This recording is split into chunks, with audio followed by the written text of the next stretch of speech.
We want to decide which DNA strand is the template strand and which one is the coding strand. The prompt tells us that the protein is 4 amino acids long. This means we need to find a DNA strand that is 4 amino acids long. We do this by going to the amino acids chart and translating what our DNA strand indicates. We do this by finding the AUG start codon, ATG in the DNA strand, and then the following amino acids until we get a stop codon. Remember, we use this chart to code for amino acids, so when we're transcribing DNA to mRNA, the T's turn into U's. We see that the first DNA strand codes for 5 amino acids, so we know this is not our codon strand, and it is our template strand.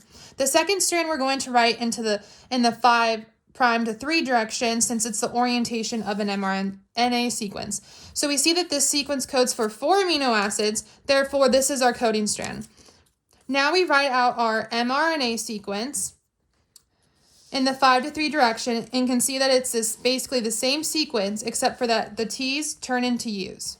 Candy will be demonstrating our amino acids. Almond Joys represent the Met codon, Hershey's represent the Val codon, Reese's Sarah codon, Kit Kat the Lice codon, Milk Dud Stop codon, Whoppers the ARG codon, and Sour Patch Kids the TYR codon. So here we have the candy representing the amino acids. Prompt asked us to demonstrate all the point mutations in the provided coding DNA strand, and so that's what all my papers will be showing, the DNA coding strands, and we will be showing this in the 5' to 3' direction. The following is going to demonstrate a silent mutation. This is when the mutation still codes for the same amino acid. So we go from AAG to AAA, which codes both for lysine. So we see that the G turns into an A, changing nothing about the amino acid sequence. So Kit Kat stays Kit Kat because lysine stays lysine. And this mutation mutates G to A, so a purine to a purine, so this is a transition. This is a missense mutation. This is when the mutation changes the amino acid. So here we have a C mutated to an A. That means our amino acid sequence goes from SER to ARG. So our amino acids go from a Reese's, SER, to a Whoppers, ARG. And this is a transversion because we're going from C to A, which is a pyrimidine, to a purine.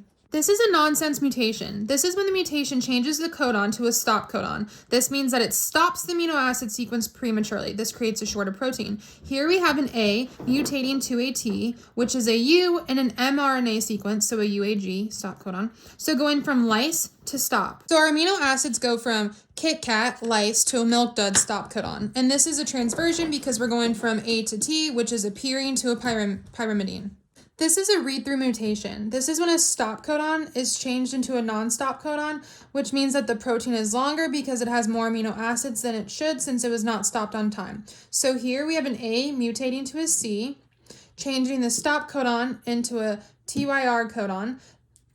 This means that we go from Milk Duds to Sour Patch Kids because we're going from the stop codon to the TYR codon and the SER codon and following amino acid sequence. And this is a transversion because we're going from A to C, which is a purine to a pyrimidine.